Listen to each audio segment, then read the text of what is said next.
Good evening. I'm glad you found your way here. Tonight, we're stepping back into a time that's often remembered for bright colors, rock and roll, and space age dreams, but for many families, poverty wasn't always spoken about. Yet you could see it in drafty homes, patched up shoes, and cupboards that held more hope than food. Still, in those lean years, there was a kind of strength, too, neighbors sharing what little they had, mothers stretching a dollar until it squeaked, children finding joy in the simplest scraps of play. This journey isn't about glorifying hard times, nor about pity. It's about remembering how life really looked and felt when money was scarce, and dignity had to be protected with both hands. If you enjoy these gentle walks through memory, I'd be happy if you liked or subscribed. And tell me in the comments where you're listening from and what time it is there. I love seeing how our quiet little circle of listeners stretches across the map. Now, settle in. Let's open the door to a 1960s kitchen and see how families made it through when times were thin. There is a kind of poor that does not shout. It whispers through the cracks in the walls, in the sound of loose floorboards under bare feet, in the way curtains are stitched from old sheets instead of bought from a store. In the days when I was a child, folks didn't always call it poverty. They said things like, "We're making do," or "We'll get by." It was a quiet kind of struggle, dressed up in pride and stitched with resourcefulness. Most families I knew did not have much. Paychecks stretched thin and often ran out before the week was done. The cupboards held beans, flour, and maybe a little sugar if you were lucky. But there was still supper on the table, because mothers could work wonders with almost nothing. When you walked through town, you could see who had more and who had less. Some houses had shiny cars parked outside, while others had grass growing high where the tires should have been. Some children had crisp new shoes for school, while others wore scuffed ones that had been polished so often the leather had grown thin. Still, you rarely heard complaints. People held their heads up, found joy where they could, and leaned on one another. There was shame in being poor, yes, but there was also dignity in survival. Looking back, I remember how normal it felt. That was just life. You didn't think much about what you lacked, only what you had. A roof overhead, family gathered close, and a community that knew what it meant to share. Poverty wasn't an idea, it was the air we breathed. But it did not steal away our sense of who we were. The homes I remember from those days were not the polished houses you see in magazines. Many were small places built quick and cheap, with walls so thin you could hear the wind whistle through the boards. In the winter, the cold slipped inside no matter how tightly you pulled the curtains. And in the summer, the heat pressed down until the rooms felt like ovens. Some families tacked blankets over doorways to keep a little warmth in one room, or stuffed old newspapers into the cracks around the windows. When it rained, buckets caught the steady drip from leaky roofs, and children learned to step carefully across the floorboards to avoid the damp spots. Despite the wear and tear, those houses were homes.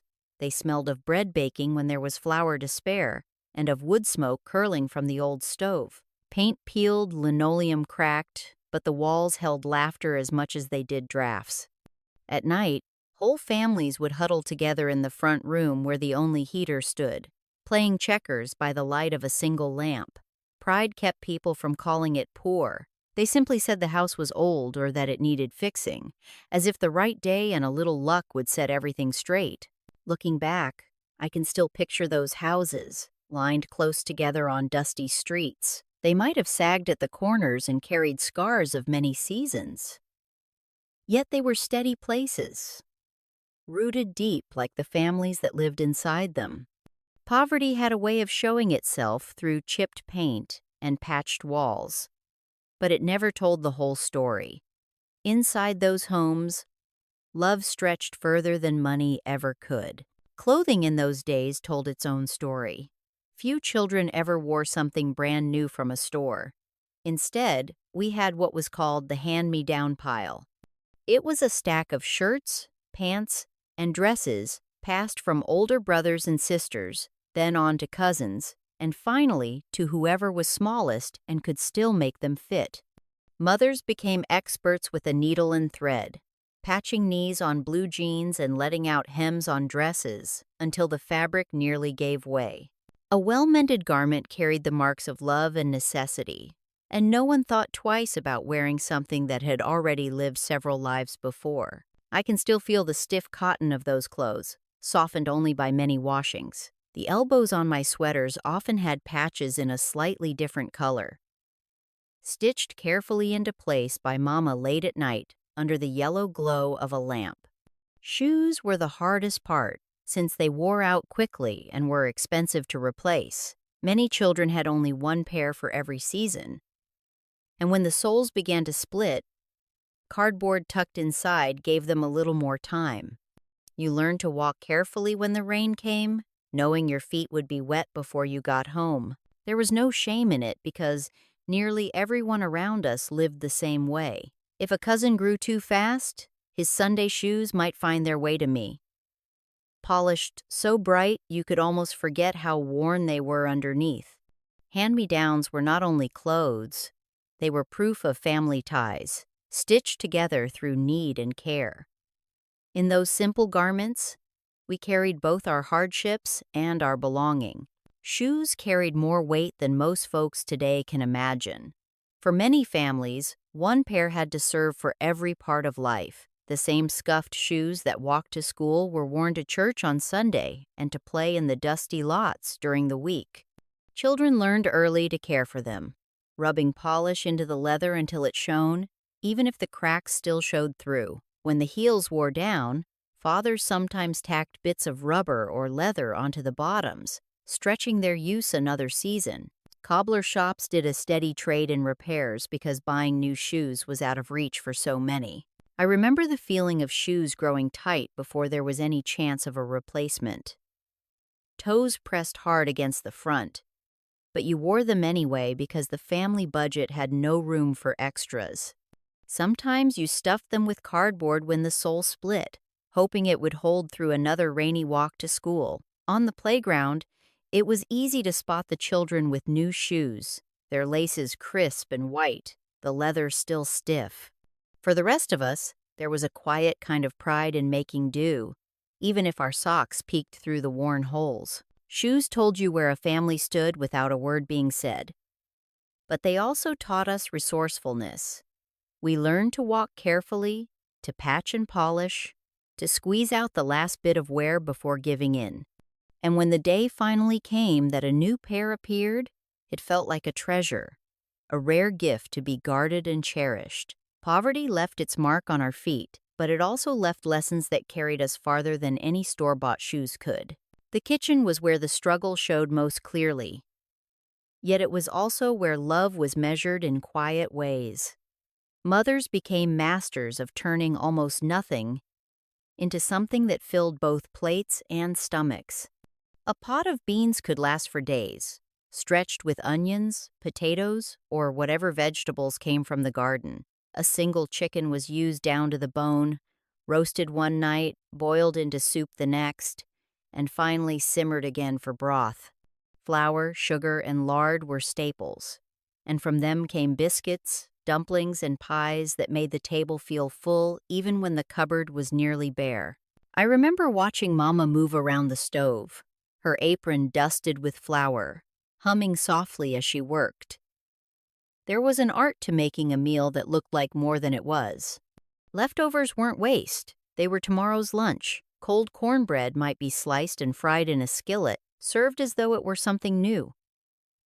Children didn't question it. We ate what was there and were grateful for it. Even a simple plate of fried potatoes with a bit of gravy could feel like a feast when shared with family. The smell of food carried through the house, warm and comforting, no matter how plain the dish. It wasn't the abundance that mattered, but the care put into each bite. Families who had little found ways to stretch every ingredient, every scrap. In those kitchens, poverty was hidden under the steam of boiling pots and the sweetness of fresh bread. It was never about how much you had, but how wisely you could use it. And somehow, those meals still linger in memory as some of the best I ever tasted. One of the clearest signs of being poor was the taste of powdered milk. Many families could not afford to buy fresh milk every day, so boxes of powder lined the pantry shelves. You mixed it with water from the tap, stirred until the lumps broke apart, and poured it into glasses with the hope it would pass for the real thing. But the taste never fooled anyone. It was thin, chalky, and had a strange smell that clung to the cup. Still, it filled our bowls of cereal and was poured over cornbread when nothing else was on hand. I can still see the way the powder puffed up into the air when Mama opened a fresh box, dusting her apron like white flour. Sometimes she mixed what little fresh milk we had with the powdered kind, trying to make it stretch farther and taste better. We children noticed the difference, but didn't dare complain. Milk was milk, and you drank what was set in front of you. On hot summer days, when ice cubes were added to the glass, it helped dull the flavor, though never completely. School lunches often had the same powdered milk, served in little cartons that were warm more often than cold. Some children wrinkled their noses, while others drank quickly to get it over with. It was a reminder that money was short, but also that no one was going hungry if there was a way to make the powder last. Even though it never tasted right, it became a steady part of life. Another sign of how families stretched the smallest things into enough. School days carried their own quiet reminders of what it meant to have less. At lunchtime, some children pulled out shiny new lunch boxes, filled with sandwiches, wrapped in wax paper, fruit, and little treats. Others, like me, relied on the meals served in the cafeteria, which for many families were either free or cost just a few pennies. There was always a hush about those lunches, as if taking them marked you different. Some children tried to hide their trays behind their friends, while others sat quickly at the far end of the table. The food itself was plain but filling. A spoonful of mashed potatoes, a slice of bread with margarine, and a scoop of beans or stew. It wasn't fancy, yet it kept you from going hungry. I remember the smell of the cafeteria steam rising from metal pans, the clatter of trays, and the chatter of children trying to ignore whose meals had been paid for and whose had not. Teachers reminded us that everyone deserved to eat, but even a child could sense the difference. I learned to eat without drawing attention, to keep my head down and my tray steady. The embarrassment was real, though no one said it out loud. Over time, you realized you weren't alone. Many of your classmates were in the same shoes, carrying the same quiet worry about money, and so we ate together, side by side, pretending it didn't matter. Those simple lunches weren't just about food. They were about dignity, about keeping children fed without asking too many questions. Looking back, I can see how those meals were as much about survival as they were about kindness, even when wrapped in silence. When sickness came, money often decided how it was handled. Doctor visits were rare in families that had little to spare. Instead, most ailments were treated at home with whatever remedies had been passed down through the years. A chest cold meant mustard rubbed into a cloth and laid across your skin, the sharp heat seeping deep into your lungs. A sore throat was soothed with honey stirred into hot water or gargles of salt. Vapor rubbed on the chest filled the room with a menthol scent that clung to sheets and pillows. Grandmothers were the keepers of cures. They knew how to steep teas from dried herbs, or wrap a wool scarf tightly around the neck to draw out a fever. Some swore by onion syrup, others by hot lemon water, and nearly every family kept a bottle of castor oil in the cupboard, dreaded but always at the ready. Bandages were torn from old sheets, and alcohol was poured sparingly, saved for cuts that truly needed it. Children learned to endure, because calling a doctor was the very last step, taken only when things turned dangerous.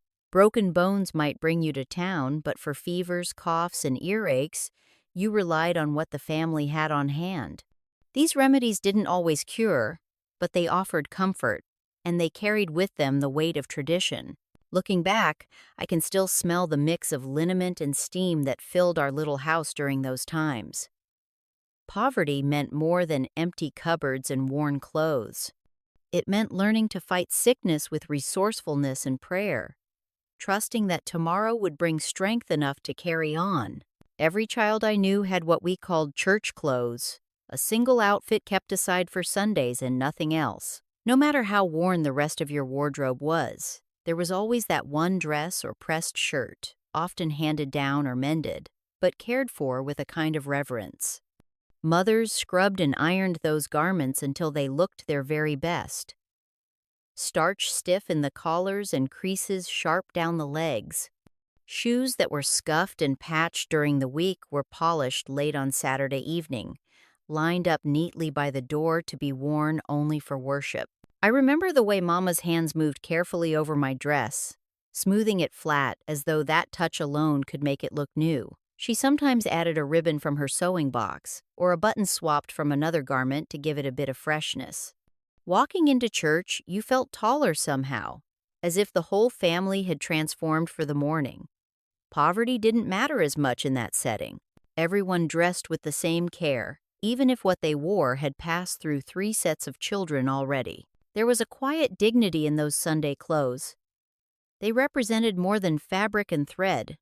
They were about respect, about showing that you carried yourself with pride no matter how little money you had. When service ended and we returned home, those clothes were hung back in the closet, not to be touched until the next week. They were a reminder that even in lean times, people found ways to hold on to decency, to step forward in their best, and to let faith cover what poverty tried to expose. On cold nights, when the wind pressed hard against the house and frost crept across the window panes, we pulled close under quilts stitched from scraps of old fabric. These patchwork blankets were more than covers. They were stories, sewn together from dresses outgrown, work shirts worn thin, and aprons long retired. Every square held a memory, and though the patterns rarely matched, the warmth they gave was unmatched. Grandmothers and mothers pieced them together at kitchen tables, bent over with scissors and needles, chatting while they worked. I can still feel the heavy weight of those quilts, layered high, until you could barely move beneath them. They smelled faintly of cedar from the trunks they were stored in, and of the hands that stitched them. At night, when the stove's heat faded and the rest of the house grew cold, those quilts were our safeguard. Poverty showed itself in thin walls and drafty rooms, but the quilts offered a shield stitched with love. Sometimes I traced the seams with my fingers, finding familiar pieces of cloth and remembering when they were worn. A faded blue square might have once been a Sunday dress, while a plaid patch could be from one of Charlie's school shirts. Each scrap carried its past life into the present, a quiet testimony that nothing was wasted. Those quilts were not fine or fancy, yet they were treasures all the same. They proved that warmth didn't come from money alone. It came from hands that worked late into the night, from hearts that refused to let their families shiver in the dark. Poverty might have written itself into the walls of our homes, but the quilts reminded us we were never without comfort. Heat in the winter was never something we took for granted.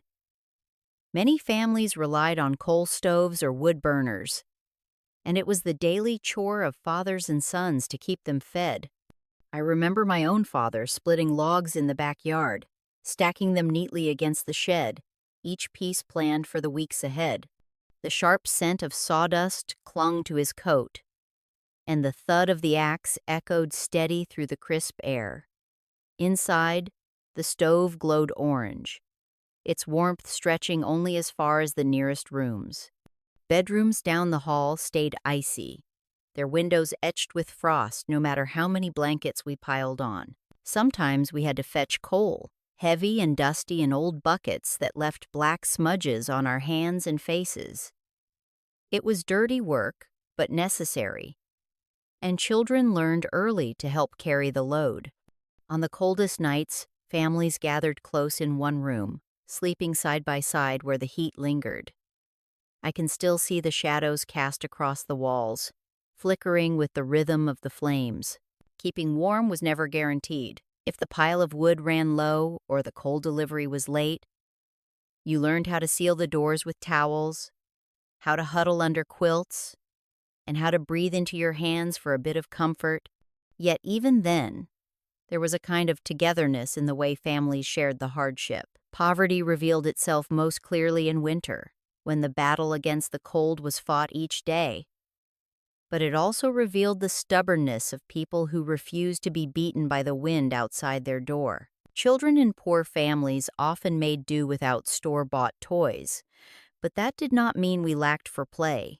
Imagination was our greatest tool, and with a little creativity, almost anything could become a treasure.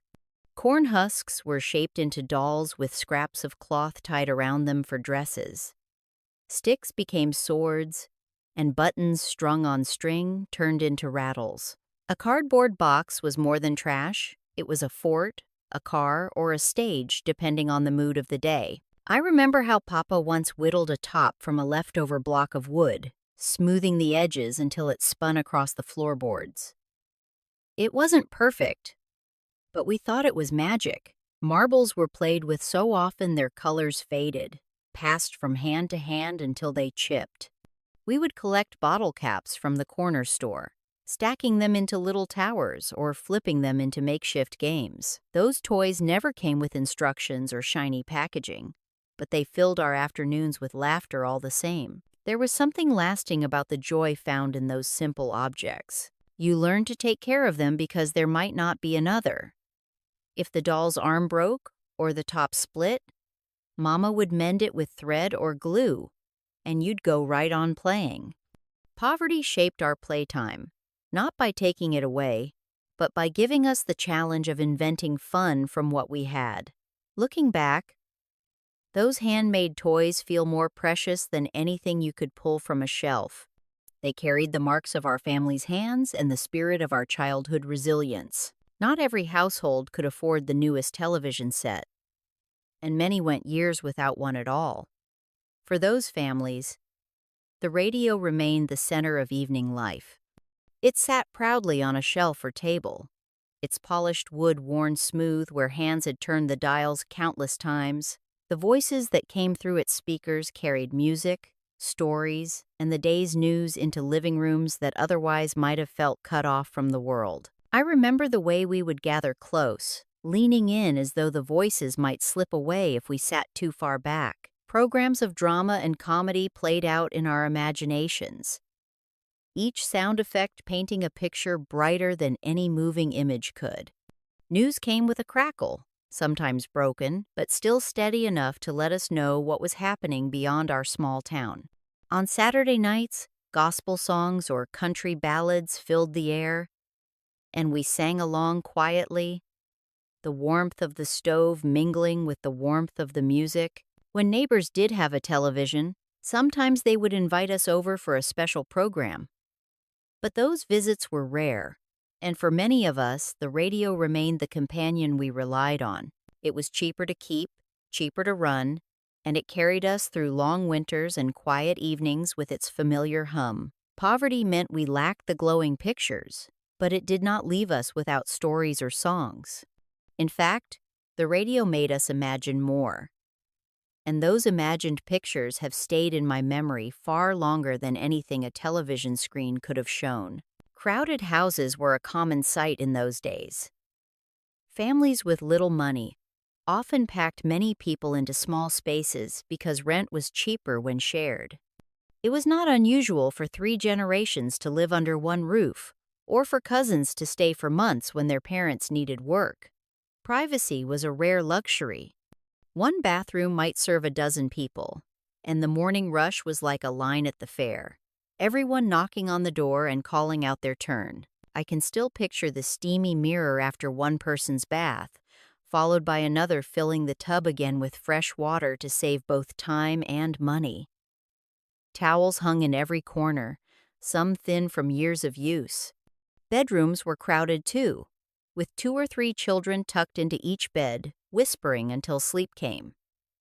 The walls carried every sound, laughter, arguments, lullabies, and though there were moments of frustration, there was also comfort in never being alone. Meals were eaten shoulder to shoulder around tables too small for the number of chairs. Someone always balanced a plate on their lap or leaned against the counter with a fork in hand. Yet, no one thought it strange. It was simply how families lived when space was scarce. Looking back, I realized those crowded homes were filled with more life than the largest houses. Poverty pressed us close together, sometimes uncomfortably so. But it also taught us to share, to compromise, and to find joy in company even when there was little room to breathe. In many rural homes, the kitchen still held an icebox rather than a refrigerator. It was a wooden cabinet lined with tin, heavy doors clanging shut with a thud. Large blocks of ice were delivered or hauled back from town and slid inside, wrapped in burlap or sawdust to keep them from melting too quickly. Children learned fast not to stand with the door open too long, or the week's supply of ice would vanish before its time. The sound of dripping water was always near, caught in pans that needed to be emptied before they overflowed across the floor. I remember the cool air that rushed out when the door was opened, a faint dampness clinging to the food inside. Milk bottles, jars of pickles, and leftovers sat nestled around the ice block. Mama often wrapped butter in wax paper and tucked it close to the melting edge, hoping to keep it firm through the summer heat. The icebox required constant attention, and there were days when it simply failed, leaving food spoiled before it could be eaten. When refrigerators finally became more common, families with means traded quickly, but those with less held on to the old ways as long as they could. The icebox was not convenient, but it was what we had, and it kept us going. I still think of the clatter of ice tongs, the chill of lifting a dripping block, and the smell of damp wood around the cabinet. Poverty meant living with tools already outdated, but it also meant learning how to use them well, making them last far beyond their time. For many families who lived outside of town, indoor plumbing was something they had only heard about. The outhouse stood out back, a small wooden shed with a crescent carved into the door and a well-worn path leading to it. In the summer, it baked in the sun, and in the winter, it was a place no one wanted to visit after dark. Still, it was part of life, accepted without much thought because there was no choice. I can still feel the crunch of snow under my boots when I had to make the walk at night. Scarf pulled up to my eyes, breath clouding the air. A lantern or flashlight guided the way, and every sound in the dark fields seemed louder than it should have been. In warmer weather, the outhouse brought its own discomforts, and keeping it clean was an ongoing chore. Lime was sprinkled to keep down the smell, and the floorboards often creaked beneath your weight. Children learned early to get used to it, though few grew fond of the walk. When relatives from the city visited, they often wrinkled their noses and joked about it, but for us it was simply part of daily living. Water for washing was drawn from a pump or, well, hauled in heavy buckets that left arms aching. Poverty showed itself clearly here, in the absence of things others took for granted. Yet even in this, families managed, finding routine and order in a life where nothing came easy. Owning a car was not a guarantee for every family, and many of us grew up walking more miles than we ever rode. If a family did have a car, it was often borrowed or shared, patched together with secondhand parts to keep it running. I can still see my father leaning over the hood, sleeves rolled up, coaxing life back into an engine that coughed more than it purred. Gas money was scarce, so trips were saved for what truly mattered: church on Sunday, a run into town for groceries, or an emergency that left no other choice. For most daily needs, feet carried us where we had to go. Children walked to school through every season, shoes thin from wear, faces wrapped in scarves when the wind was cruel.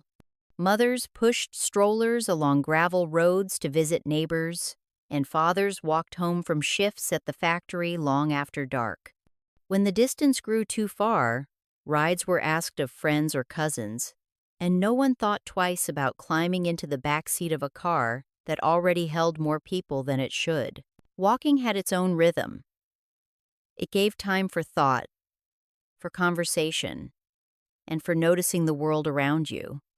Still, I remember the envy that stirred when a shiny car passed by.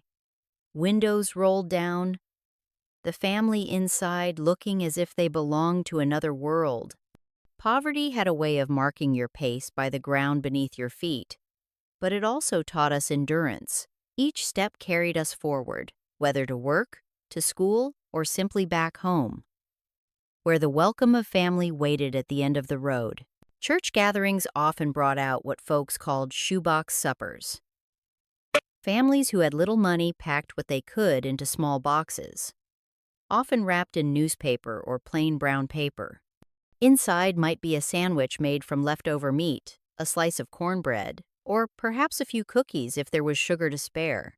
These boxes were carried to socials and community meals, set out in rows on long tables where everyone shared in the spirit of fellowship. I remember the sight of those tables lined with simple suppers, each one a reflection of a family's means.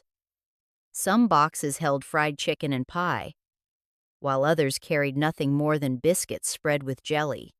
But once the lid was lifted, no one judged. Children swapped pieces, neighbors traded bites, and there was always enough laughter to make the food taste richer than it really was. In those moments, what mattered was not how much you brought, but that you came. The shoebox supper was more than a meal. It was an equalizer, a way for families with little to sit beside families with more, and still feel part of the same circle. Poverty slipped quietly into the background, while hands passed, food and voices rose in song or conversation. Looking back, I realize those suppers were lessons in dignity, generosity, and community. Even the plainest sandwich, wrapped with care, became something more when shared across a table. One of the small mercies for families with little was the layaway counter at the store. It allowed you to choose something you could not yet afford, leave a small payment, and slowly chip away at the balance until it was finally yours. For many mothers and fathers, it was the only way to put gifts under the tree or new coats on their children's backs. I remember standing beside Mama at the counter, watching her count out a few crumpled bills and coins, sliding them across with a quiet nod, while the clerk wrote the payment into a little book. The wait always felt endless. Weeks might pass before enough could be saved for the next installment. Each time we returned, Mama asked after the item, and though it stayed locked away in the back of the store, she smiled as if it were already ours. When the final payment was made, the walk home felt lighter. The package clutched close, proof that patience and sacrifice could deliver something new into our lives. For children, layaway meant surprises at Christmas or on birthdays, though we never knew the struggle it took to bring them about. For parents, it was both a burden and a blessing, a way to give without sinking under the weight of a full price all at once.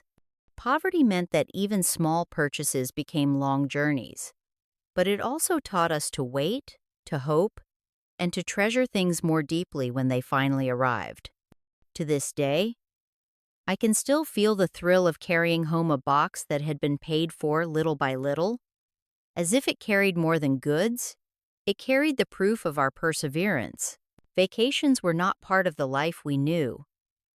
Families without money found their rest close to home, making do with what was around them. Instead of seaside trips or hotel stays, we spent summer days by the local creek, splashing in shallow water and skipping stones across the surface. A picnic might be nothing more than cold biscuits and jars of sweet tea, but under the shade of trees, it felt like a feast. The sound of cicadas, the smell of grass warmed by the sun, and the laughter of children made those afternoons rich in their own way. Sometimes we camped in the backyard, blankets spread under the stars, with nothing but the hum of crickets and the glow of fireflies for company. A lantern on the porch gave just enough light to keep fears at bay. Other times, families gathered at the town square for parades, ball games, or concerts. Admission was free, and you stood shoulder to shoulder with neighbors, sharing the joy of the moment without needing a penny in your pocket. Looking back, I realize we never thought of ourselves as missing out. We had fun with what was near and at hand, and those simple pleasures became the memories that stayed longest. Poverty meant there were no maps pinned to the wall or suitcases packed for distant places. But it also meant we learned how to see adventure in the everyday, to turn fields and creeks into destinations, and to find contentment without the price of a ticket. What we lacked in money, we made up for in imagination and closeness, and in that way, we were never truly empty-handed. Children in poor families carried more responsibility than play alone. It was expected that we would find ways to help, whether by earning a few coins or by easing the burden at home. Some took on paper routes, rising before the sun to pedal through quiet streets, tossing rolled papers onto porches before school. Others babysat the neighbors' children, keeping watch while parents worked late shifts. In farm towns, young hands were often put to work in the fields, pulling weeds or picking produce, their small fingers quick and nimble among the rows. I remember the pride that came from bringing home even a small bit of money, slipping it into Mama's hand and seeing her smile, though her eyes showed the weight of worry. Sometimes we were paid in food instead of coins, a basket of eggs, a loaf of bread, or a jar of honey. It did not matter what form it took, because every bit lightened the load. Chores inside the home counted too. Washing dishes, hanging laundry, sweeping floors, and minding younger siblings were part of the rhythm of each day. Work was not treated as punishment but as necessity. We all knew the family needed every effort, and children quickly understood their part. Poverty blurred the line between childhood and adulthood, but it also taught us resilience. We learned skills early, carried ourselves with responsibility, and found satisfaction in knowing we were useful. Though we may have longed for more time to play, we also grew with the quiet strength that comes from contributing to the family's survival. Those small jobs shaped us more than we realized, giving us both character and gratitude that lasted well beyond those years. The steady hum of a sewing machine was a sound you could hear in almost every home that had little to spare. Mothers sat at the kitchen table, turning worn fabric into something new with patient hands and clever minds. Flour sacks and feed sacks were washed, bleached, and cut apart, stitched into dresses for little girls or aprons for the household. Curtains were pieced together from leftover scraps, each panel carrying a patch of memory from clothes already worn through. Nothing went to waste, because every scrap of cloth held potential. I can still picture Mama guiding fabric beneath the needle, her foot pressing the pedal in a rhythm that seemed almost like music. Sometimes she let me sit on her lap, my small hands resting on hers as the machine chattered along. Outfits were never fancy, but they were clean, sturdy, and made with care. A plain dress could be brightened with a pocket from a different fabric, and a shirt too small for one child was cut and reshaped for another. Even quilts began at that machine, stitched together from years of family clothing that had served its time. There was pride in being able to make what you needed. Store-bought dresses might be admired, but the handmade ones carried a special strength. They lasted, they fit, and they told a story about the hands that made them. Poverty meant you could not walk into a shop and choose what you liked, but it also meant you learned the value of skill and patience. Those who could sew had a gift that stretched dollars further than most could imagine, turning bare cupboards of fabric into wardrobes that clothed a family with dignity. When money was scarce, neighbors often found ways to help one another quietly. Families traded clothes, furniture, and even food without calling it charity. If a child outgrew a coat, it might appear on your doorstep in a brown paper bag, no questions asked. A sack of potatoes or a basket of apples might be exchanged for a stack of firewood or a few hours of help fixing a fence. These trades were rarely spoken of as favors. They were simply how people survived together, each giving what they could spare and receiving what they needed most. I remember Mama sending me down the block with a bundle of tomatoes from our garden, wrapped in an old dish towel, to deliver to Mrs. Crandall. A week later, she sent back a loaf of bread still warm from her oven. No money ever passed between us, yet the balance always seemed fair. Children traded toys or marbles in the same spirit, knowing something old could feel new in different hands. Even furniture made its rounds. A chair repaired and repainted. A crib passed from one family to the next. These swaps carried more than just goods. They carried trust. Everyone knew hard times could fall on any house, and helping each other was as natural as breathing. Poverty stripped away pride, but it also revealed generosity. There was comfort in knowing you were not alone, that what you lacked could be filled by someone nearby, and that someday you would do the same for them. In those small acts of exchange, community was built stronger than any bank account, and it carried us through seasons when money was thinner than hope. School was not free of reminders that some families had less than others. Fundraisers and special activities often brought this truth to the surface. There might be a field trip planned, but the cost of admission and bus fare, small as it seemed, could be enough to keep a child at home. When the rest of the class boarded the bus with excitement, those left behind sat in empty rooms, trying to hide the sting of being excluded. New uniforms for sports or band meant more expense, and for many parents, it was simply out of reach. I remember the feeling of longing when permission slips came home in book bags.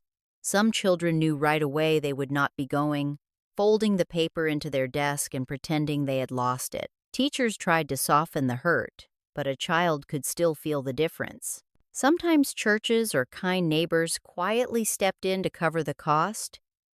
Yet even then, the knowledge lingered that you had needed help. School fundraisers often meant selling candy bars or raffle tickets.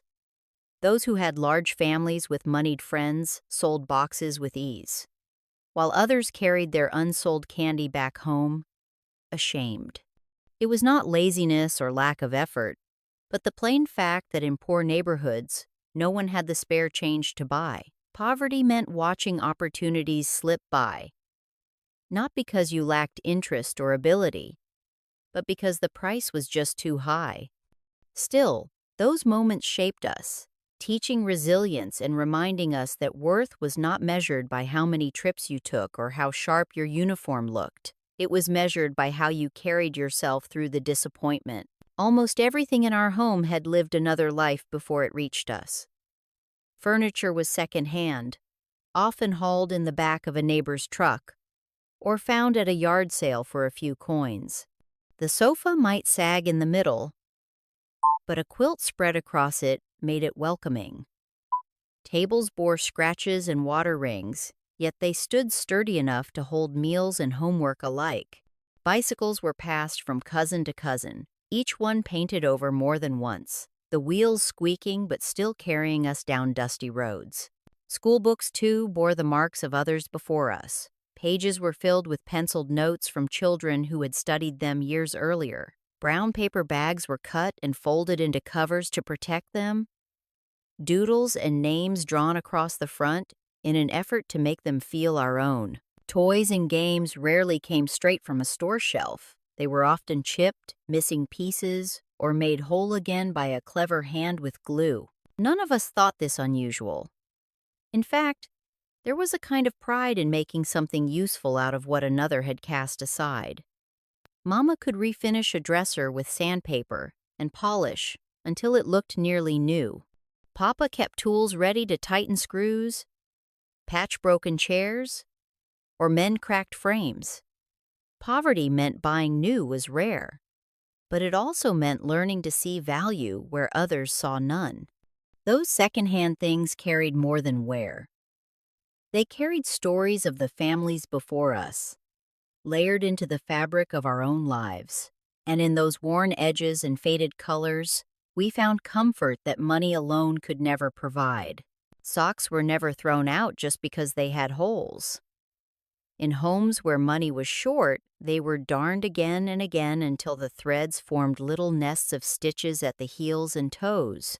I remember Mama keeping a small basket of worn socks near her chair.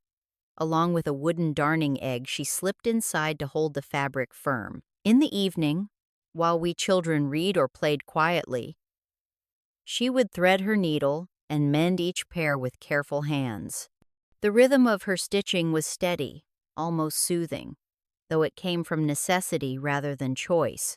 Those socks often felt lumpy, where the new yarn crossed over the old, and sometimes the mended spots rubbed blisters on long walks. Still, they kept our feet warm, and that was what mattered.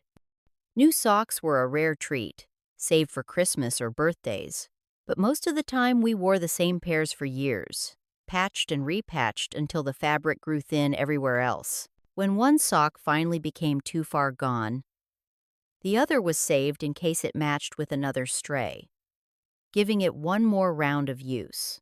Looking back, I see those stitches as more than just repairs. They were proof of a mother's love, of the patience it took to stretch every penny and keep her family cared for.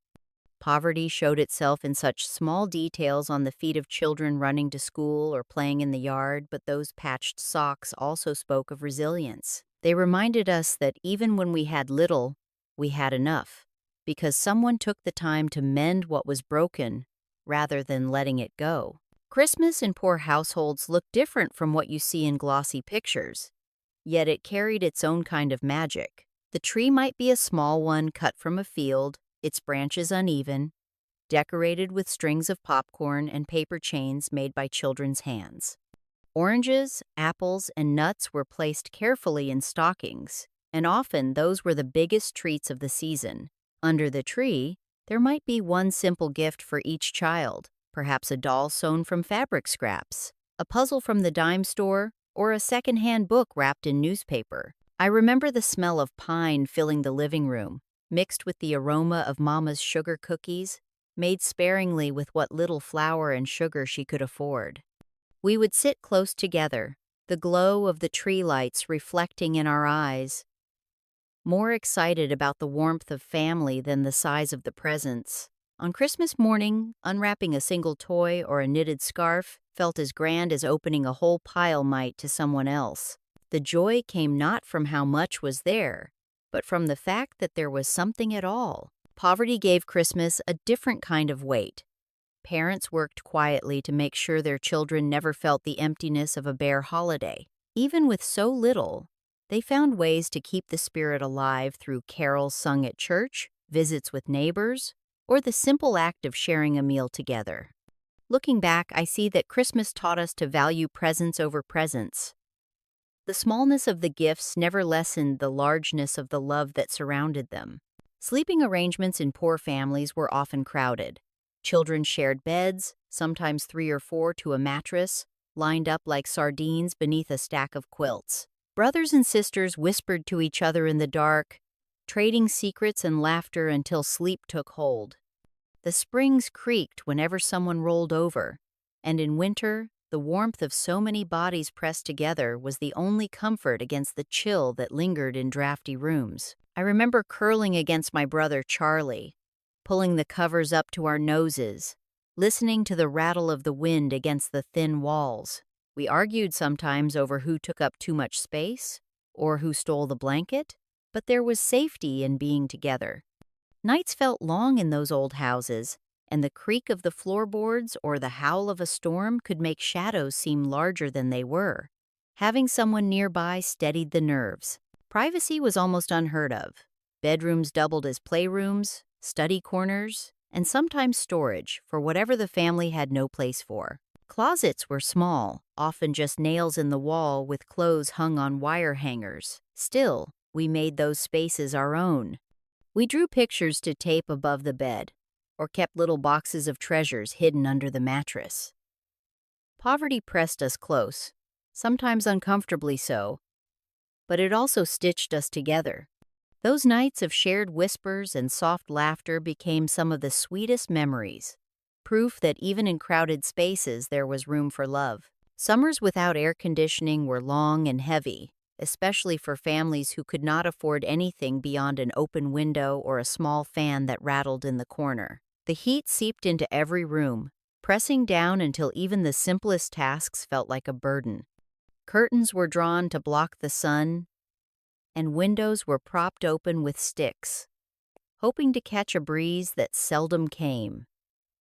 Nights were the hardest, when sweat clung to your skin and sleep refused to settle. I remember lying on top of the sheets, listening to the whir of the box fan Mama placed in the hallway. Its blades clattered, pulling in warm air that felt only slightly cooler than the air already inside. Sometimes we carried our pillows out to the porch, hoping the night air would be kinder, stretched out on creaking swings or quilts spread across the boards. Children played with the garden hose in the afternoons, shrieking as the spray offered a moment's relief from the sun. Shade trees were a blessing, their branches sheltering us as we sat in circles, sipping water from mason jars that sweated in our hands. Trips to the town pool or the creek became small escapes, though not everyone had the means to go. Those who stayed behind made their own ways to endure. The heat was constant, but so was the ingenuity it inspired. Poverty meant no cool air at the turn of a dial, but it also meant learning to adapt, to find comfort in the simplest of tricks, and to carry on with the slow patience of summer itself. Looking back, those stifling days are remembered with a strange fondness, proof of how little we needed to endure together. In kitchens where money was scarce, the soup pot was a constant companion. It sat on the stove, ready to accept whatever scraps could be spared. A handful of beans, a few carrots, or the bones from yesterday's chicken went in, simmering slowly until the flavors mingled. Broth was stretched as far as it could go, often thinned with water and bulked up with potatoes or noodles. Each day the pot was replenished, never emptied completely. So that supper was always waiting, no matter how thin the cupboard looked. I can still see Mama stirring that pot with a wooden spoon, worn smooth from years of use. The steam filled the air with a fragrance of comfort, even if the contents were meager. On especially lean nights, the soup was little more than salted water with a few floating pieces. But somehow, it carried us through. Crackers, or a slice of bread, if we had it, turned the meal into something more filling. Around the table, no one complained. We knew the effort it took to stretch a small supply into nourishment for the whole family. There was something almost sacred about that pot. It symbolized survival, the determination to make something from nothing. Neighbors would sometimes arrive with a small gift of vegetables or leftovers, and into the pot it went, shared with gratitude. Poverty meant there was rarely an abundance, but the soup pot was proof that a little, handled wisely, could become enough. Even now, the smell of simmering broth brings back those evenings, the clink of spoons against bowls, and the comfort of knowing that no matter how hard the times, there would be something warm to fill us. Shoes were never cast aside when they began to wear thin.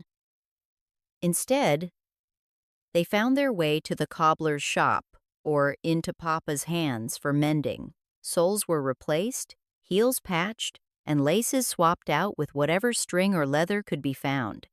A pair of shoes might serve through several seasons, carrying one child until they no longer fit, then passed down to the next with fresh polish to make them seem new again. Poverty meant you learned quickly how to care for what little you had, and shoes were at the top of that list. I can still remember the smell of leather and glue that lingered in the cobbler's tiny shop. Rows of worn shoes waited on wooden shelves, each tagged with a scrap of paper, ready to be stitched back to life. At home, Papa sometimes tacked thin pieces of rubber to our soles himself, his hammer ringing out against the nails. It wasn't perfect, but it bought us more time before another repair was needed. Walking in those shoes, You could feel the uneven patches under your feet, but you were grateful to have them. Children learned to polish and buff until the leather shone, covering cracks as best they could. It was an unspoken rule to make those shoes last, no matter how much they pinched or how far they had been worn. New shoes were rare, saved for special occasions, and they were treated like treasures. Looking back, I realized those patched soles and careful repairs were more than frugality. They were lessons in resilience, in respect for labor, and in finding pride not in having much, but in making the most of what was already yours. The sight of clothes flapping on neighborhood lines was as common as church bells on Sunday. Every yard seemed to have a rope stretched between posts or trees, heavy with shirts, dresses, and sheets swaying in the breeze. In homes where money was scarce, there was no dryer humming in the corner. The sun and the wind did the work, leaving fabric stiff and smelling of the outdoors. Neighbors could read each other's lives in those lines: who had new babies, who patched their jeans, who owned only a handful of garments worn again and again. I remember standing barefoot in the grass, handing Mama wooden pins as she reached high to secure each piece. The line sagged under the weight of wet denim, water dripping into the earth below. When winter came, clothes froze stiff as boards, and we carried them inside to finish drying by the stove. There was a rhythm to it all: wash on certain days, hang early to catch the sun, gather before evening dew set in. The clothesline was not just practical, it was communal. Women often chatted over the fences while pinning their laundry, children darting between the swaying sheets like they were tents in a secret world. Poverty showed itself in the worn patches, the faded colors, the endless repairs, yet there was no shame. Everyone lived the same way, and those lines told stories of survival, resilience, and ordinary dignity. To this day, the smell of sun-dried linen carries me back to those yards, where the simple act of washing and hanging clothes felt like both labor and pride. School supplies were another place where poverty made itself known. Children came to class with pencils worn down to stubs, sharpened so often they barely fit in the hand. Paper was precious, each sheet used on both sides, and mistakes were erased until the page grew thin. Notebooks were filled with neat columns of writing, margins tight to save space, because buying a new one before the old was completely full was out of the question. Book covers were fashioned from brown grocery bags, folded carefully around the edges to protect the worn textbooks that had already passed through many other hands. I remember the feeling of envy when classmates opened shiny new boxes of crayons, the colors still sharp and bright. Mine were broken bits collected in a tin, some wrapped in paper and others worn down to nothing but wax. Still, they colored my pages, even if the hues were faded. Teachers often noticed, though they rarely said much. Now and then, one would quietly slip a child an extra pencil or a handful of paper, a small kindness that meant more than it seemed. Supplies were shared among siblings, too. A ruler or compass passed from one grade to the next, scratched and dented but still serving its purpose. Even a satchel or book bag was often handed down. Straps frayed, buckles stubborn, yet strong enough to carry the load for another year. Poverty meant learning to be resourceful, to make do with less, and to find pride in the work itself rather than the tools. Looking back, I realize those years taught us more than reading and arithmetic. They taught us resilience, patience, and the quiet skill of making something last. Little luxuries came in surprising forms, and one of them was the free samples handed out at stores or tucked into the mail. For families without much, a packet of soap flakes or a tiny box of cereal felt like a treat. I can still see Mama smiling as she opened the envelope, holding up the small gift as if it were a prize. Sometimes we children fought gently over who would get the first taste of a new cereal, pouring a handful into our palms and savoring each bite. It never lasted long, but it was exciting simply because it was different, Cosmetic counters in department stores often gave away small vials of lotion or perfume. Mama tucked them carefully into her drawer, saving them for Sundays or special outings. A bar of soap wrapped in shiny paper might be cut into pieces so everyone in the house could try it. Those samples carried the faint scent of a life we rarely touched. One where things came wrapped in packaging too fine for our everyday use. Even small toys or trinkets, handed out as promotions, were treasured. A plastic whistle, a balloon, or a coloring page from the corner market could brighten an entire afternoon. Poverty meant our lives held very few extras. So when one appeared, no matter how small, it felt significant. Looking back, I see that these samples represented more than just objects. They gave us a glimpse of something beyond our reach, while reminding us to savor the little joys we were given.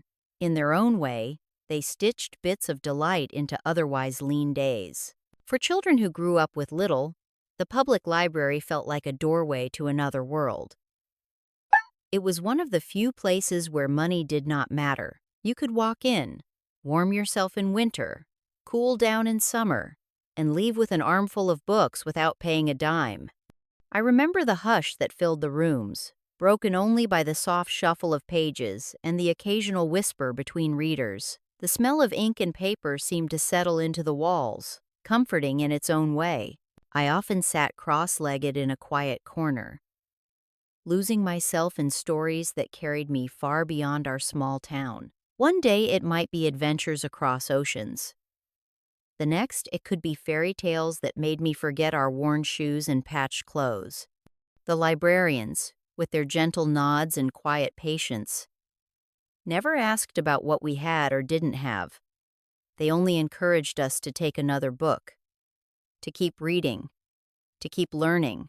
The library was also a gathering place for children who had nowhere else to go after school. It offered warmth, light, and safety, things that were not always guaranteed at home. Poverty left its marks on our clothes and our cupboards, but inside the library those marks seemed to fade. We were simply children with imaginations ready to be filled. Looking back, I think of that place as a sanctuary. It gave us a sense of abundance when the rest of life felt scarce, proving that even in hard times, there were spaces where the world opened itself freely to us. When the rent came due, you could feel the shift in the house. Parents grew quieter, conversations behind closed doors lasted longer, and the clink of coins being counted at the kitchen table carried a heavy weight.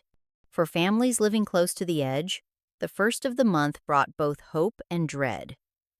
Hope that there was just enough tucked away to pay the landlord, and dread of what might happen if there was not. Children did not always understand the details, but we sensed the tension in the air, the way voices carried a sharper edge. I remember Mama smoothing envelopes, writing out the payment with her careful hand, while Papa stared at the stack of bills, his jaw set firm. Sometimes it meant letting another bill go unpaid. Sometimes it meant borrowing a little from a neighbor or asking for credit at the store. The rent always came first, because a roof overhead was worth more than anything else. There were families who fell behind, and whispers spread quickly through the neighborhood when an eviction notice appeared on a door. It was a fear that kept parents awake at night, even while they put on a steady face for their children. Poverty was not just about empty cupboards or patched shoes, it was about the constant balancing act of keeping shelter when every dollar had two demands. Looking back, I realize how hard my parents worked to shield us from that worry. We may not have known the full weight then, but the memory of their determination still lingers, like a quiet lesson in endurance. Store shelves held soaps and shampoos in bright packaging, but many families I knew rarely bought them.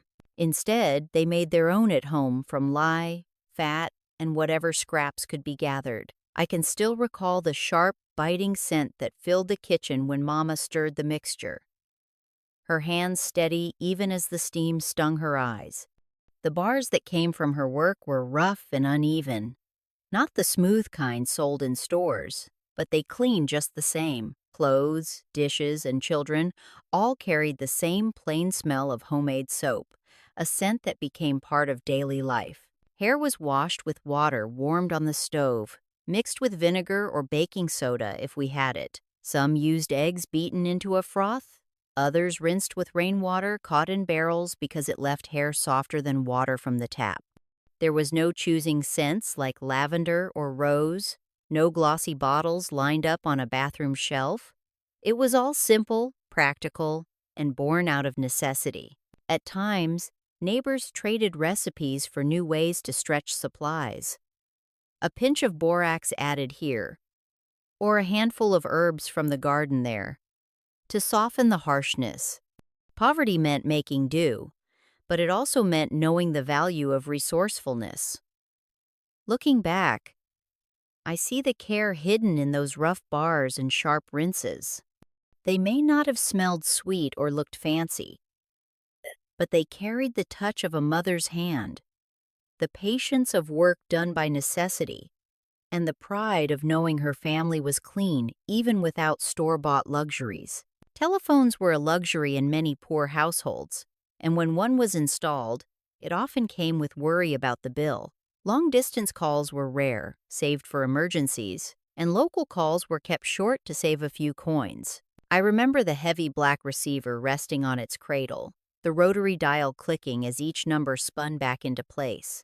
The phone was used sparingly, almost like it belonged more to the community than to us. Neighbors who didn't have one sometimes knocked on our door to borrow it, and no one thought twice about opening the house to let them. There were times when the bill came late, and parents shuffled their money, deciding which payment could be delayed so the phone line would stay connected. Losing that small lifeline was a real fear, because even if it was used only now and then, it was a thread to the outside world.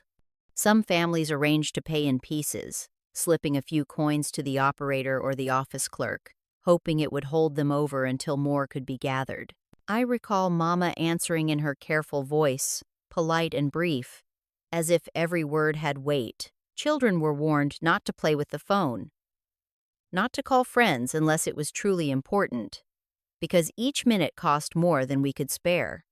Poverty shaped even the way voices traveled, teaching us restraint and respect for the value of connection. Looking back, the phone seemed less like a convenience and more like a fragile cord, tying us to the wider world while reminding us daily how thin that tie could be. When winter came, coats told a family's story as clearly as anything else. In wealthier homes, children had new ones each year, thick with down and stitched in the latest styles. For the rest of us, coats were handed down until they could no longer keep out the cold. Sleeves ran short as children grew. Buttons were replaced with mismatched ones, and patches covered worn elbows. Mama would line the inside with old flannel or blankets, sewing layer upon layer to stretch another season of warmth from a coat that should have been retired long before. I remember the sting of the wind cutting through thin wool. Scarf pulled up to my chin as I trudged through the snow to school. We tucked our hands deep into pockets with holes at the corners, sometimes doubling our socks because gloves were lost or too worn to use. The cold bit hard, but complaining did little good. You were simply grateful to have something to pull on when many others had even less. At church or in town, you could see which families had managed to buy new coats and which had not. Yet there was no mocking in it. Everyone understood what it meant to make do. And most admired the mothers who could keep children wrapped up against winter's bite with nothing more than thread and determination. Poverty showed itself most in the harsh months, when warmth was worth more than anything else. Looking back, those patched coats felt like badges of survival, proof of both hardship and the love that kept us wrapped inside them. Gardens and mason jars were more than hobbies in poor families. They were lifelines. Nearly every backyard had rows of beans, tomatoes, cucumbers, and corn, tended carefully from spring until harvest. Children were given baskets and sent out to pull weeds or gather ripe vegetables, learning early that food did not simply appear on the table. When autumn came, the kitchen filled with the sound of jars clinking together and the smell of boiling pots. Canning was not done for pleasure, but for survival, a way to make sure the family had food through the lean winter months. I can still see Mama at the stove, apron tied tight, ladling hot tomatoes into jars while steam clouded the windows. Jars were sealed with lids that popped as they cooled, lined up neatly on shelves like soldiers waiting their turn. Pickles, jams, beans, and peaches filled the cellar, each one marked with the careful handwriting of the year it was put away. Those jars were counted like treasure, each representing meals that would not leave the table empty when the snow fell. Neighbors often traded jars, swapping pickled beets for apple butter, or helping one another with the heavy lifting when the harvest came in all at once. For children, opening a jar of peaches in the dead of winter felt like tasting summer again, golden and sweet in a world of cold. Poverty meant you relied on the land and your own hands, but it also meant you carried the deep satisfaction of providing for yourself. Those shelves of mason jars stood as proof that with enough work and care, a family could face the hardest months and still find plenty at the table. Bath night was not the daily routine it is for many today.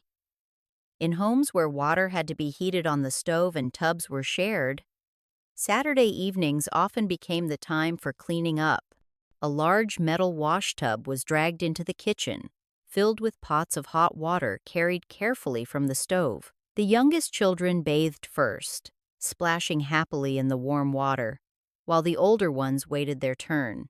By the time it reached the last child, the water was lukewarm and cloudy, but it still did the job. I remember the smell of lye soap filling the air, mixed with the damp scent of wet wood floors.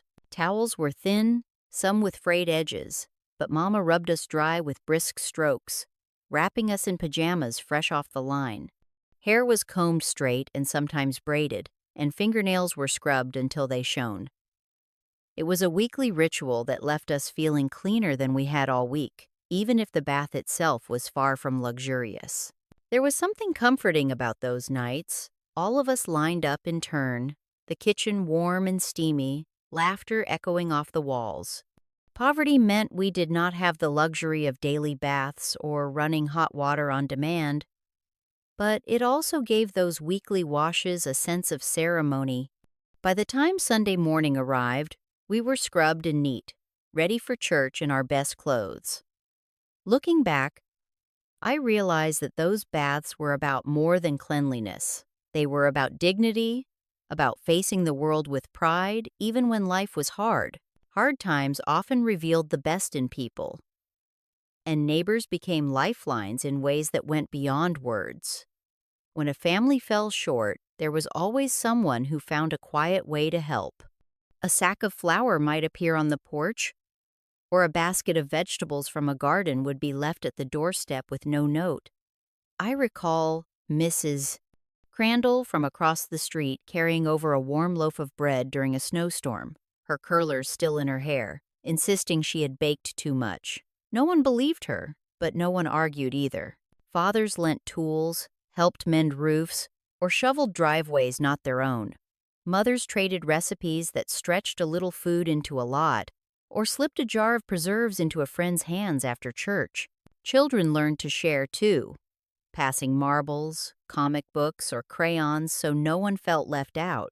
These acts were never spoken of as charity. They were gestures of solidarity, quiet acknowledgments that everyone was walking the same rough road together. I remember the comfort of knowing that if our family faltered, someone nearby would notice and step in without waiting to be asked. In turn, we did the same when we could, giving back in small ways that mattered more than their size. Poverty carried many burdens, but it also wove communities tightly together, each thread reinforcing another. Looking back, I think the strongest wealth we ever knew came not from coins or bills, but from neighbors who showed kindness at the exact moment it was needed most. There was a kind of pride that ran deep, even in families who had very little. Parents worked hard to keep up appearances, making sure clothes were pressed, shoes polished, and hair combed neatly before children stepped out the door. Poverty was not something you advertised. It was hidden beneath tidy manners and the insistence that you always carried yourself with dignity. I remember Mama scrubbing our faces before school, reminding us to stand tall and never let anyone think less of us just because we had less. Fathers carried the same quiet pride. Even when paychecks barely covered the rent, they rose early, went to work, and came home with shoulders squared. You could see the strain in their eyes, but they rarely let it slip in their words. Pride was a shield, a way of keeping shame from taking root in the house. No one wanted to be pitied, so families worked hard to show strength, even when meals were thin and bills were overdue.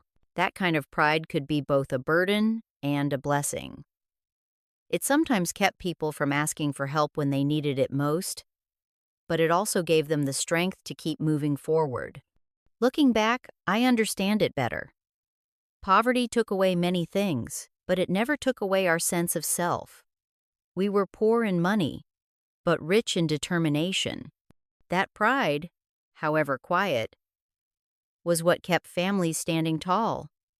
Even when the weight of the world pressed down hardest, children could be cruel without meaning to, and schoolyards often revealed who came from families with little.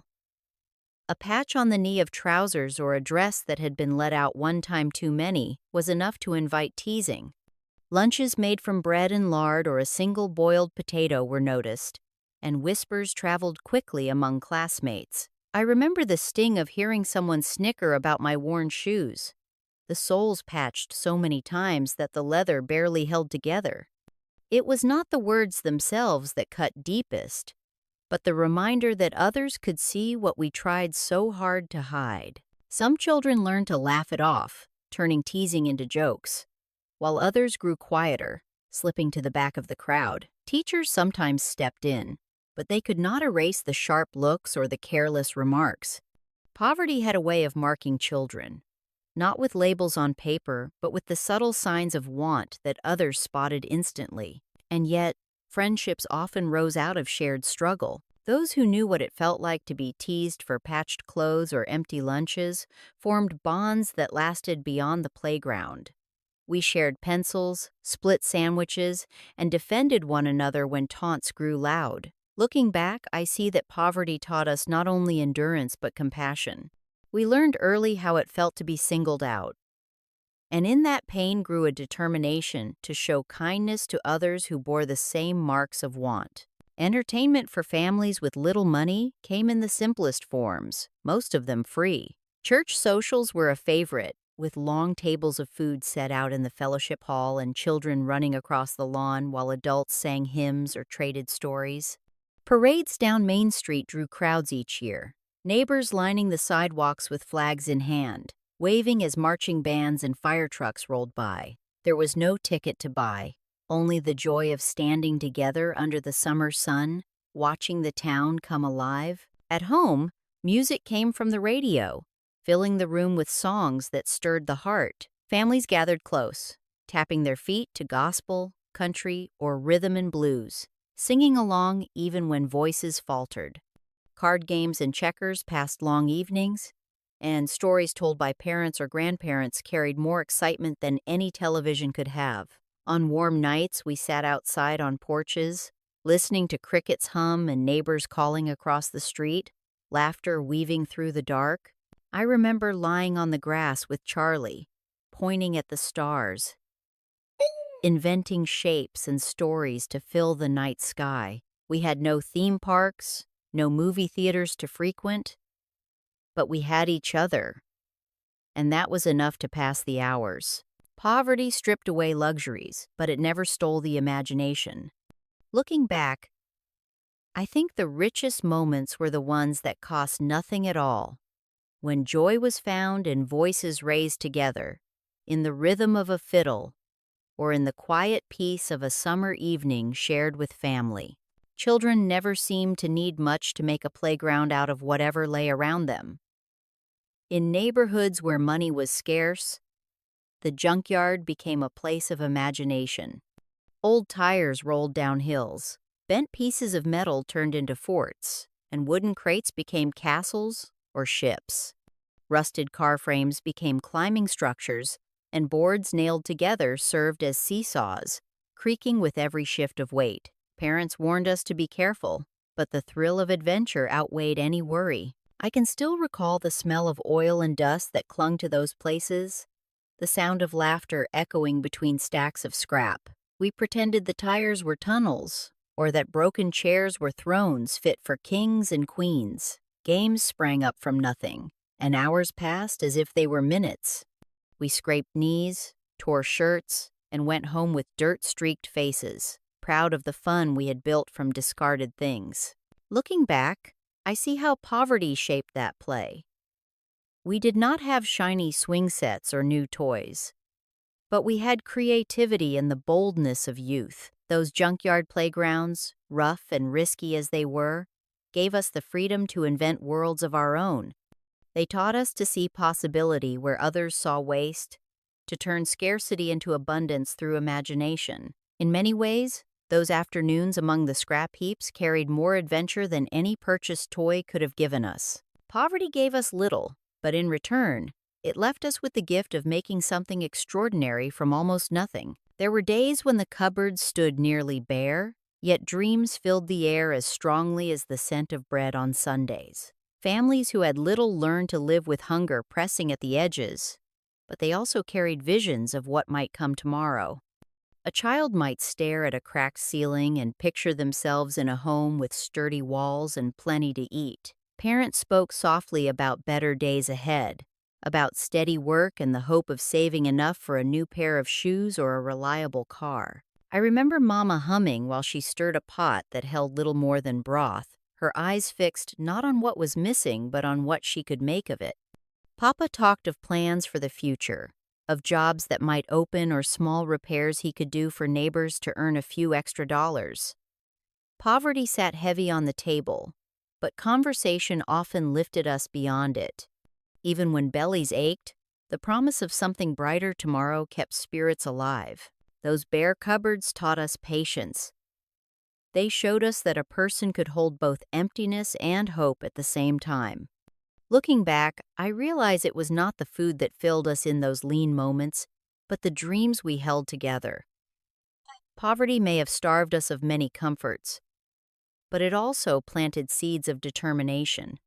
We learned to see beyond what was missing and to trust that persistence, faith, and hard work would carry us to days when the cupboards would no longer echo with emptiness. The stove in a poor household was more than just a place to cook. It was the heart of the home, pulling double duty as both kitchen and heater. Ours was an old gas stove with enamel chipped at the edges, its burners temperamental, and the oven door never quite closing right. In winter, Mama left the oven door cracked open after baking, letting the heat spill into the room. On especially cold nights, we all gathered near it, hands stretched out to catch the warmth that crept from its glow.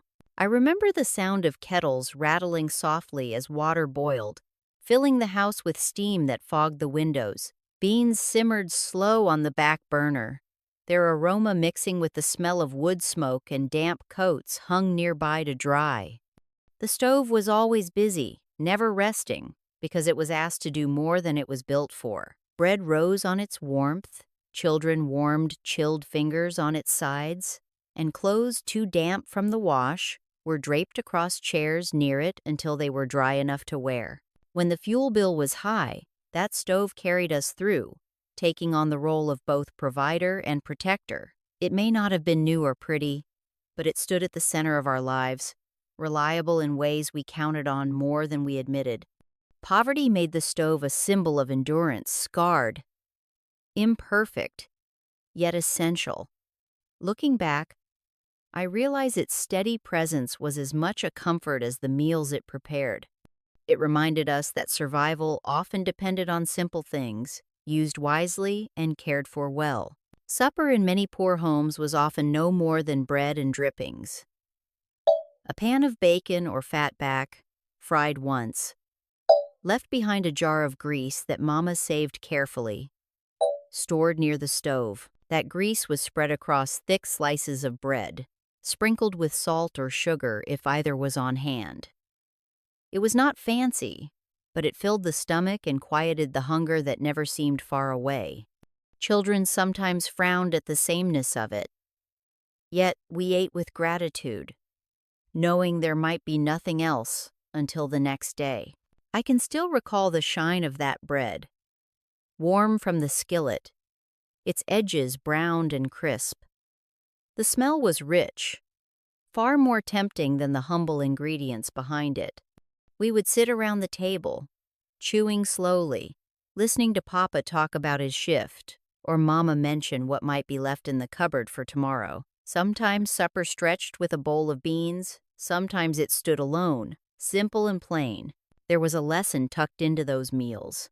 Poverty stripped away variety, but it taught us to find comfort in the smallest things.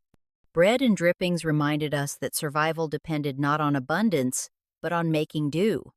What mattered most was not the food itself, but the hands that prepared it and the family gathered close to eat it. Looking back, I see those suppers as symbols of endurance. They carried us through lean nights and reminded us that even the simplest of meals, shared together, could hold more meaning than a feast. In homes where money was scarce, the rule was always clear: work came before play. Chores filled the mornings and afternoons, and only when they were done could children slip outside with friends. Floors had to be swept, laundry scrubbed, and dishes washed, often with water carried in heavy buckets or heated on the stove. Gardens needed weeding, animals needed feeding, and younger siblings needed tending. These tasks were not optional. They were the rhythm of daily life. I remember how Mama's voice carried through the house, assigning jobs as naturally as she set bread to rise. Charlie hauled wood from the shed, while I folded clothes or hung them on the line. Even the smallest child was given some task, whether it was gathering eggs or peeling potatoes for supper. There was little room for complaint. Everyone knew the family depended on each pair of hands doing its part. When at last the work was finished, the play that followed felt sweeter. Games of tag in the yard or a quick ride on a battered bicycle were earned, not given. That sense of reward made every moment of fun precious. Poverty meant there was no leisure without labor, but it also meant children grew with a deep understanding of responsibility. Looking back, I see how those lessons shaped us long after childhood. We learned that joy carried more weight when it came after effort, and that pride was found not in what we owned, but in the work we gave to keep the household running. Growing up with little taught us to notice blessings that others might have overlooked. Gratitude was not tied to grand gifts or luxuries, but to the small mercies that carried us through the day. A warm loaf of bread, a neighbor sharing vegetables from a garden, or a pair of socks newly mended brought real joy. Children learned early to be thankful for what they had, because wishing for more rarely changed anything. That habit of looking for the good in small things made even the hardest times bearable. I remember sitting down to supper with nothing more than beans and cornbread on the table. Papa bowed his head and gave thanks, with the same reverence he would have shown over a feast. We children followed his example, recognizing that food in front of us meant work had been done, and God had provided enough for another day. The meal was plain, but it was seasoned with gratitude, and that gave it a richness that went beyond taste. Even small surprises carried weight. An orange at Christmas, a borrowed book from the library, or a piece of candy from the corner store became treasures to be savored slowly. Looking back, I see how poverty sharpened our sense of appreciation. When life offered little, you learned to stretch joy just as carefully as you stretched food. That practice of gratitude became a kind of wealth all its own, teaching us to see value not in how much we had, but in how deeply we cherished what was given. Even in neighborhoods where families struggled, there were always some who had less. Seeing their hardship reminded us that poverty carried many shades. I remember children who came to school with no lunch at all, their stomachs growling softly as they sat through the afternoon. Others wore coats so thin they barely shielded them from the cold, or shoes that split open at the toes with no hope of repair. As poor as we were, those sights made us realize our family still had blessings to count. Mama often said there is always someone worse off, and she meant it not to dismiss our troubles but to remind us to show compassion. I recall how Papa once shared firewood with a neighbor whose pile had run out during a hard winter. He did it quietly, never speaking of it again, but the warmth it gave another family meant more than words could say. In church, collections were taken for families who had lost work, and though each of us had little to give, we placed coins in the plate with open hands. Poverty taught us that empathy was as necessary as bread. It bound communities together, not through wealth, but through shared understanding of struggle. Even children sensed it, sharing marbles, pencils, or half a sandwich with a classmate who had none. Looking back, I see that lesson as one of the richest gifts of those lean years. Knowing that others had less instilled both humility and kindness, shaping how we viewed the world long after the hardest days had passed. The climb out of poverty was never sudden. It came one small step at a time, a slow walk toward steadier ground. Fathers took extra shifts when they could. Mothers sewed for neighbors or cleaned houses, and children added to the family purse with odd jobs. Each bit of income was a stone laid on the path forward. There were setbacks, sickness, layoffs, or bills that drained what little had been saved, but families pressed on with stubborn resolve. I remember the pride on Papa's face the day he brought home a steady paycheck after weeks of uncertainty. It was not enough to erase our worries, but it was a foothold. Mama tucked away coins in jars, marking them for new shoes or school books, and though progress was slow, each jar filled carried hope. For children, the signs of change showed in small ways: a coat that fit properly, a meal that did not need stretching, or the simple relief of knowing the rent had been paid on time. The walk was long, and many never reached the comfort they dreamed of, yet the effort itself shaped us. Poverty gave us determination, teaching that every step forward mattered, no matter how small. Looking back, I see how those years of striving forged character stronger than wealth alone could give. We may not have had much, but we learned that even the slowest climb held meaning, and that hope carried you further when each step was taken together. Looking back from today, I see those years of want with clearer eyes. At the time, poverty felt like something to be hidden, a weight that pressed on families quietly but firmly. We were careful not to speak of it too openly, and yet it shaped every corner of our lives. Now, with distance, I understand it differently. Those lean days carried lessons as sharp as any classroom. They taught us endurance, the skill of mending what was torn, and the value of making even the smallest things last. I remember how ashamed I sometimes felt when others had more new clothes, larger homes, food that seemed endless. That shame has softened with time. What once seemed like lack now feels like instruction.